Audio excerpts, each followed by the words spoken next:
Hello, this is White House Comment Line. May I please take a brief comment for the president?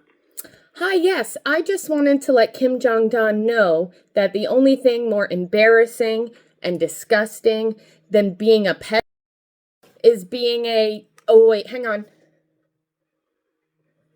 Sorry, let me start over.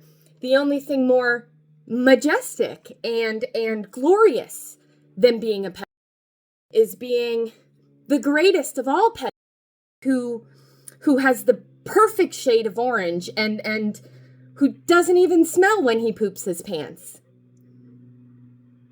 Ma'am, if you are not able to speak in a more respectful manner, I'm going to have to move on to the next caller. Oh no, please don't arrest me.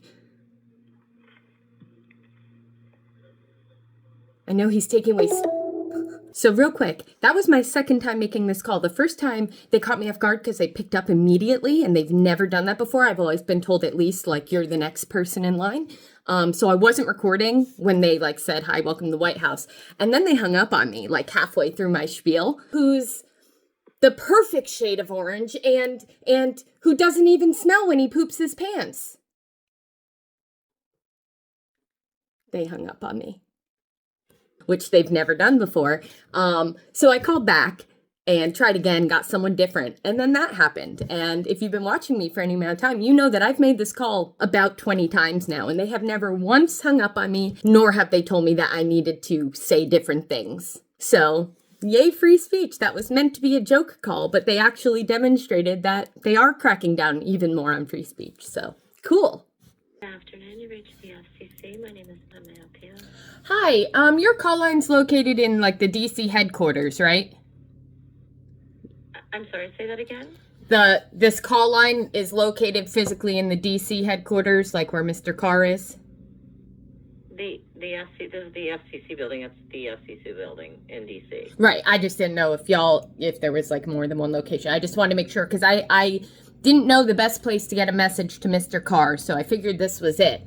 I just wanted to let Mr. Carr know that we have not forgotten about his absolutely embarrassing lapel pin straight out of Pyongyang, and that his attempt at... About his what? I'm sorry, you're going so fast. Do you want to Sure. let me know about his what? Did you say lapel? Yeah, his lapel pin with dear leader's face on it, straight out of Pyongyang.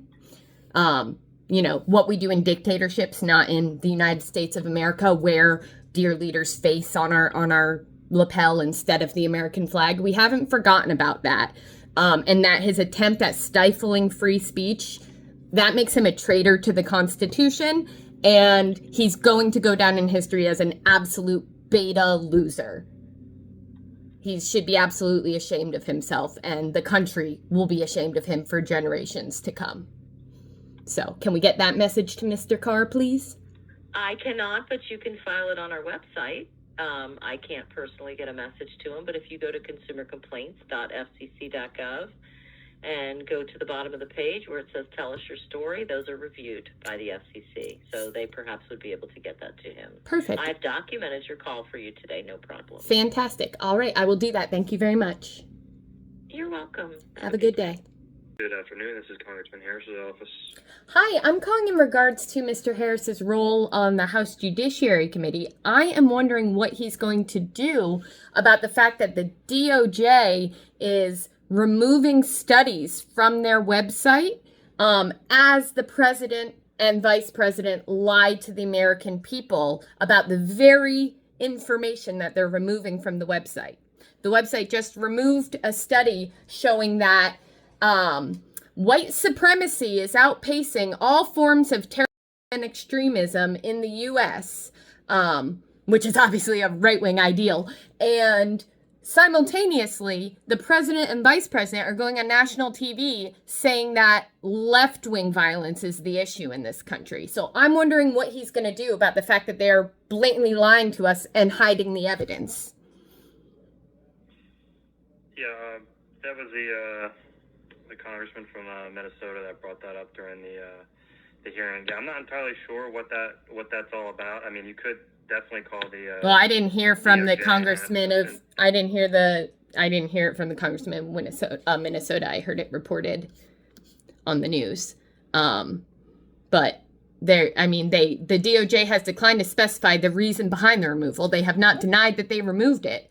But they said they're reviewing it and they removed it in, quote, in accordance with recent executive orders. So Dear Leader told them to remove the evidence that left-wing violence is actually not the issue in this country. It's right-wing violence. Told the DOJ to remove that evidence and then publicly announced on national TV multiple times that to have people, he's trying to be clear, cause political violence. That's what he's doing. Anyone with even a peanut brain can see that. And Mr. Harris is silent about it. So I just wanted to let him know he's got until about close of business Monday to do something about it before I give my entire bonus check to Jesse Oppenheim, who's running against him next year. I'd like to say I've never voted Democrat, but at some point we have to stand up for the Constitution, the rule of law, reality. And if he's going to remove studies and try to cause violence in this country, I can't vote for him. So tell him to do something by Monday night, or Jesse Oppenheim is getting every spare cent I have to get him out of office. Okay, thank you very much. I'll let him know. All right, thank you. Have a day. Congressman Brandon Gill, this is James speaking. How may I help you? Hi, James. I saw that this morning Mr. Gill tweeted, I don't want to hear anything from the left about Jimmy Kimmel. These are the same people who tried to ruin our lives for saying men can't get pregnant. And I was wondering, he seems a little confused about the Constitution. Does he know the difference between the public, people calling for, quote, canceling, and the leader of the FCC threatening a company for their free speech? Does he not understand the difference between those two things? He seems very confused about the Constitution, and that makes me concerned that he's sitting in Congress if he doesn't even know the First Amendment. Okay. Yeah, let him know that the government threatening people for their speech is not the same as somebody getting mad at him for his speech that's just a regular citizen. And it's shameful that he's spreading that disgusting anti-constitutionalist rhetoric. Absolutely. Thank you for calling us. Would you mind if I get your contact? I do. I don't give fascist. Have a terrible day. Congresswoman Madeleine Dean's office. Hi, I am calling because I am wondering if Ms. Dean honors all sexist, transphobic white, or just the ones being used as a tool by a fascist regime to further erode democracy.